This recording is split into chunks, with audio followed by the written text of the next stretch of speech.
Here we have a simple demonstration of the concept of conservation of momentum. I've thrown together a system consisting of 4 equal masses connected by 4 equal springs. We can look at the properties of each part, see that the equations for a mass are just the standard equations for a point mass. The derivative of x is equal to the x velocity.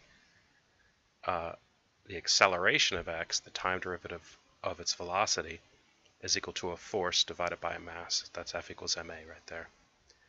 These info equations are how the center of mass instrument gets its info feeds to determine the center of mass of the whole system and plot it right where you see. A spring has different equations. Spring has a length that is just given by the Pythagorean theorem, and the force is equal to spring constant k times the spring's current length minus its equilibrium length.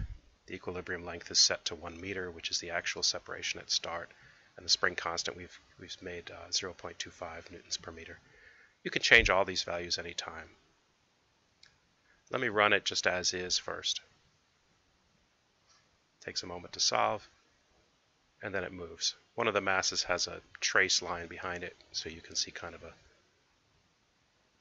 record of where it's been, and you can see the center of mass. For all that this system behaves in a very erratic way, the center of mass moves constantly. That's because there's no external force on the system, so the motion of the system's center of mass has to actually be a constant. It can either sit still or it can move in a straight line. Those are the only options, and that's due to Newton. We're pretty sure of that result at this point. Let me edit the system a little bit. I can delete some of these springs. We'll try running the system again. The initial impulse that drives the system is an instantaneous velocity on this first, the lower left-hand mass.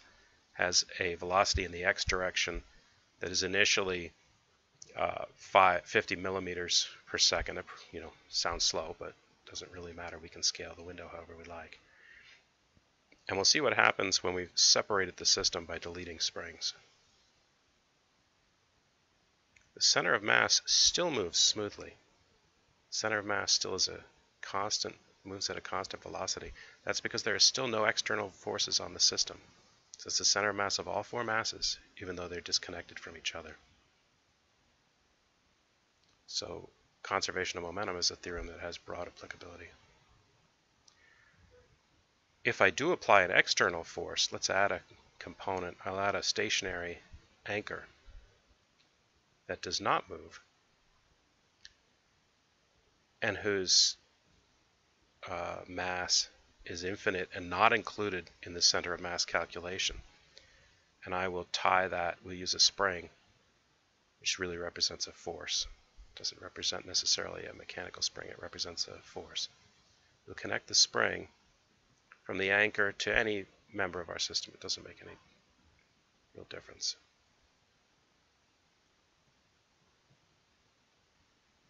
Okay, now we have a composite system. The important thing is the center of mass is still only the center of mass of masses 1, 2, 3, and 4. Those are the only guys it's looking at. This extra anchor here is going to impose an external force on our system. A system with a force on it from the outside, as you know from freshman physics, can change its momentum and will. So you see the center of mass is bouncing around like crazy. I can put back the missing springs if I want.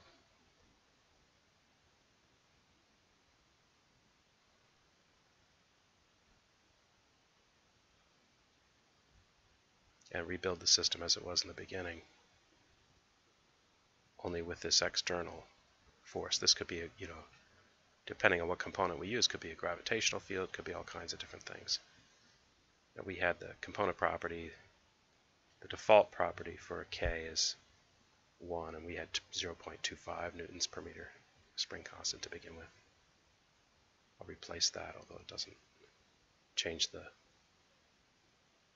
general sort of thing you see, which is that the center of mass will no longer move at a constant velocity. We've got a very strange system that we are solving, but that we've got to think about before we generalize about it in this case. Now let's take away the external force and make sure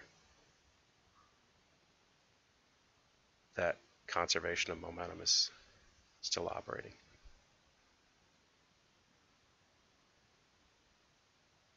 There we go.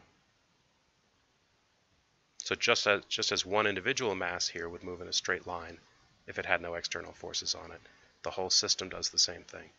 Actually, let me show that. I think that might be nice to see. The mass that does have a non-zero initial velocity will move in a straight line if there's no external forces on it. And still, so will the center of mass of the entire system. Thanks for watching.